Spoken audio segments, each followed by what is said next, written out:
हमारे पास एक क्वेश्चन है D and E are the mid points of side A B and A C of a triangle A B C respectively and B C is equal to 6 centimetre.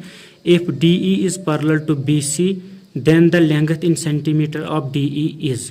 Option है 2.5, 3, 5 and 6. अगर आपको ऐसा question आएगा, क्योंकि आपके exam में तो area of triangle है, तो हो सकता है कि ये क्वेश्चन भी आए. ठीक है, तो लिहाजा हम इसको डिस्कस करेंगे. तो आपको पता चलेगा कि आपको एक्स्ट्रा क्या पढ़ना है, थोड़ा बहुत. ठीक है, ज़्यादा नहीं, थोड़ा बहुत. So let us start it solution.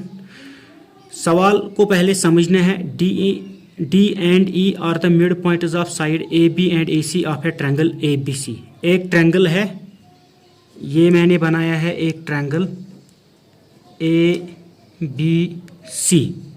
ठीक है, ए बी का मिड पॉइंट डी है और ए सी का मिड पॉइंट ई है. ये सवाल बोल रहा है. And B C is equal to 6 centimetre. ये जो बी सी है ये 6 सेंटीमीटर है, यहाँ से यहाँ तक. If D E is parallel to B C, अगर ये डी ई पैरेलल है बी सी को, मतलब ये और ये पैरेलल है, then length of D E is, हमें ढूंढना है इस डी ई की लेंथ क्या है. डी ई की लेंथ क्या है ये हमें ढूंढना है. ठीक है, तो इसको हम कैसे करेंगे. आपको यहाँ पर वो वाला चैप्टर याद करना है जहाँ पर हम सिमिलर ट्रायंगल्स पढ़ते हैं. ठीक है, अगर आप देखोगे ये और ये लाइन जो है आपस में पैरेलल है, मतलब यहाँ पर मैं अलग दिखाऊंगा, ये है डी ई और ये है बी सी. ठीक है, आपने सुना है मैट्रिक में, अगर दो पैरेलल लाइन किसी एक स्ट्रेट लाइन से ट्रैवर्स होते हैं तो इनके दरमियान ये वाला जो एंगल्स है ये इक्वल होंगे. इनको बोलते हैं कॉरस्पॉन्डिंग इक्वल, और ये एंगल जो है ये इसका इक्वल होगा.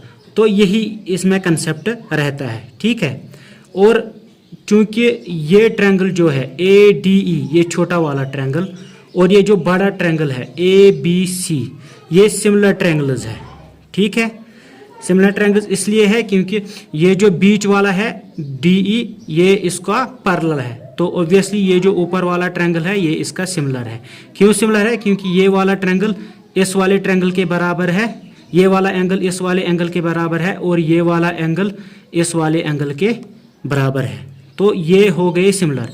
अब सिमिलर ट्रायंगल्स में रूल क्या होता है? सिमिलर ट्रायंगल्स में रूल होता है, ये जो अलग ट्रायंगल मैं लेता हूँ, ये स्मॉल वाला और ये बड़ा वाला. सिमिलर ट्रायंगल्स में अगर ये दो सिमिलर ट्रायंगल्स है, इसके जो कॉरस्पॉन्डिंग साइड्स का रेशियो वो बराबर होता है. मतलब ए डी बटा इस बड़े ट्रायंगल का ये वाला साइड ए बी, ये बराबर होगा डी ई बटा इस बड़े वाले ट्रायंगल का बी सी. क्यों? क्योंकि ये सिमिलर ट्रायंगल्स है. जो बराबर होगा ए ई बटा ए सी.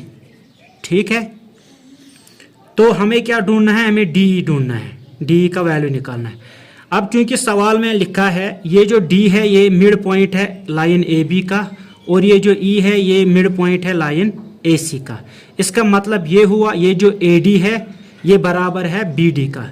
या हम ये भी कह सकते हैं ये जो ए डी है ये निस्फ है ए बी का. ठीक है, ये इसका निस्फ है. अब ए डी मान लो ये एक्स है, तो ए बी क्या हो गया 2x. तो हम ये ए डी के बदले x लिखेंगे और ए बी के बदले लिखेंगे 2x, which is equal to D E बटा बी सी. बी सी तो लिखा है सी. अब ए ई और ए सी को लिखने की जरूरत नहीं है क्योंकि हमारा मकसद हो गया क्लियर. अब ये हमें इक्वेशन बन गई है, x बटा 2x is equal to D E बटा 6. ये x और cancel, 1/2 is equal to D E by 6. इसका मतलब हो गया डी ई का वैल्यू कितना निकलेगा? 1/2 इंटू 6, 2 इंटू 3. डी ई का वैल्यू 3 निकला है, मतलब ऑप्शन बी. ठीक है, आप ये सोचोगे ये ट्रिग्नोमेट्री का क्वेश्चन है, हमें सिलेबस में मेंसुरेशन है. मैंने देखा है, क्योंकि ये मेरी एक एक्सपीरियंस है, मैंने बहुत सारे एग्जाम्स दिए हैं.